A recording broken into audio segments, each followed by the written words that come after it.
បាទវិលត្រឡប់មកជួបគ្នាសារជាថ្មីបងប្អូនដែលនិយមគ្រប់ត្រូលតាមដាន Channel ខ្ញុំបាទអញ្ចឹងសម្រាប់ថ្ងៃទី19 ខែ 7 នេះគឺយើងនៅតែបន្តចែកជូនបងប្អូននៅវីដេអូសម្រាប់ចែកជូនសម្រាប់ឲ្យបងប្អូនយកលេខទៅលេងសងសំណាងបងប្អូនគ្នាអញ្ចឹងយើងសង្ឃឹមជឿជាក់ថាថ្ងៃនេះយើងនឹងទទួលបាននូវលេខសំណាងបាទហើយបងប្អូនដែលមិនទាន់បានចុចជីវចុច Subscribe ក៏សូមជួយចុចម្នាក់មួយបាទហើយដាក់សញ្ញារូបកណ្ដឹងទៅបងប្អូននឹងទទួលបាននៅតម្រុយលេខល្អៗមុនគេជារៀងរាល់ថ្ងៃ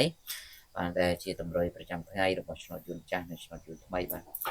ហើយសម្រាប់លេខដែលខ្ញុំបានតែទៅចែកជូនទៅកាន់បងប្អូនគឺយើងមានលេខដូច4គ្រាប់សម្រាប់បងប្អូនលេខបាទហើយម៉ោងដែលយើងលេខគឺយើងតែងតែនិយាយចែកជូន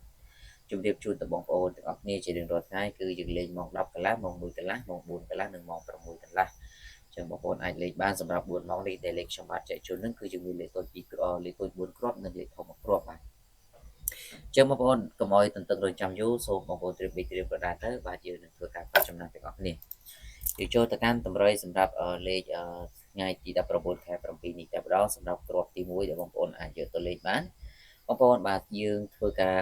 លេងបាទនៅ04បាទលេខពិសេសហើយបាទ04នេះគ្រាប់ទី2យើងលេខ16បាទ04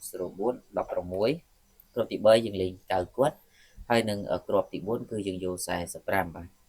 ចឹង4គ្រាប់នេះបងប្អូនអាចយកទៅធ្វើការផ្សំសំណាងបានបើបងប្អូនមានលទ្ធភាពអាចធ្វើការគុណត្រឡប់ទៅបាទគឺភាគរយនៃការត្រូវក៏វារត់តែខ្ពស់ថែមទៀតបាទហើយសម្រាប់លេខធំវិញបាទគឺយើងមានមួយគ្រាប់ឲ្យបងប្អូនយកទៅធ្វើការគុណសងសំណាងគឺយើងមាន167គុណបាទ167គុណចឹងអរគុណអ្នកទាំងអស់គ្នាដែលបានតាមដាននៅវីដេអូនេះហើយក៏សូមជូនពរបងប្អូនថ្ងៃនេះបានទទួលនៅលីកាក់ហូរចូលគ្រប់គ្នាសម្រាប់បងប្អូនដែលចាក់ឆ្នោតជូនបាទសូមអរគុណសូមគោរពលា